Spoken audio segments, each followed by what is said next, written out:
Camaros are so popular, and we've seen so many different modified versions over the years, that I think it's easy to overlook some of the special versions of Camaros that were produced by the Chevrolet factory. And in this case, we're taking a look at a 1968 Z28.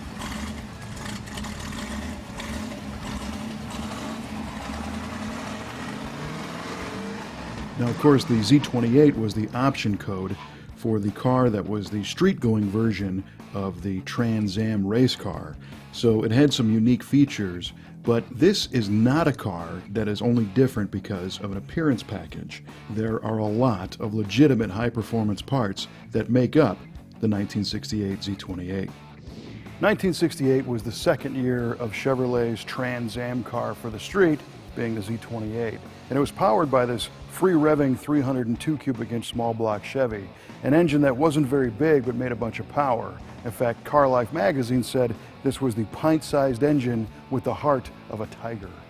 Perhaps the first thing you notice when you open the hood on a Z28 is that the engine doesn't actually appear stock.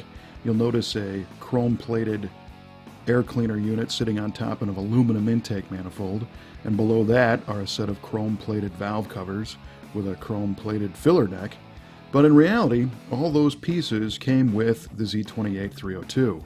It also came with some free-flowing exhaust manifolds, special solid camshaft, deep groove pulleys on the crank water pump and on the alternator, an 800 CFM 4-barrel Holley carburetor.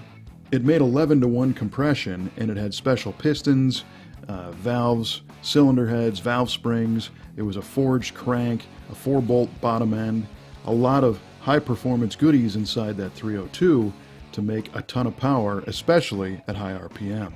And the Z28 breathed through a special 2¼ inch dual exhaust system that had a pair of what they called deep tone mufflers. All the Z28s were 302 cubic inch V8s backed with factory 4-speed transmissions that had a special heavy-duty clutch.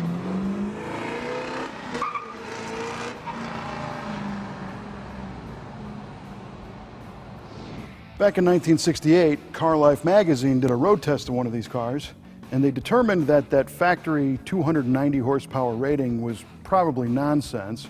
And the way they landed on that conclusion is that this car weighs about 3,700 pounds, and it did the quarter mile in mid-14-second range, but over 100 miles an hour.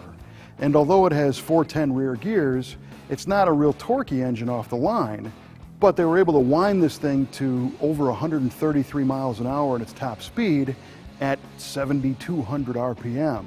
So to get those kind of times, you need more than 290 horsepower.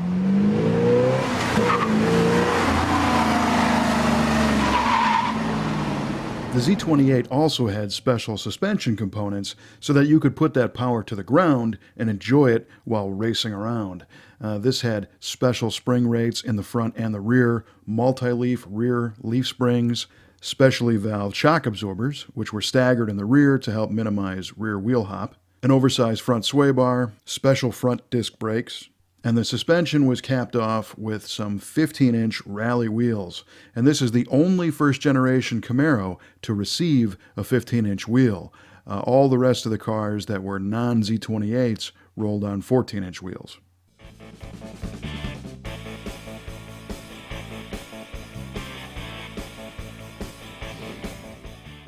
Even though our car has a very aggressive driveline and suspension package, it's wearing a rather sedate color. This is called butternut yellow, but the Z28 does have a few unique appearance items. It's got the racing stripes that go up the hood and down the deck lid, and you'll notice that the stripe is actually cut out around the C for Camaro, and that's the way these cars came from the factory. You'll also notice that it has a flat hood.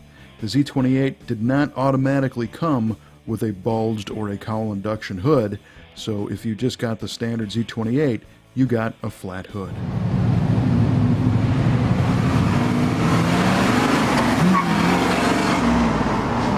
The interior of a Z28 is pretty basic, and it's kind of funny because today everybody goes nuts over the gauges mounted on the console. They think they're very cool, but back when this car was new, they got a lot of complaints because the gauges were down so far, it was really hard to take a look at them and monitor your oil pressure when you're going 130 miles an hour down the road. Above the center console, you will just find a heater and an AM radio. But another neat feature of this car is that the original clock works, and I even think it's right.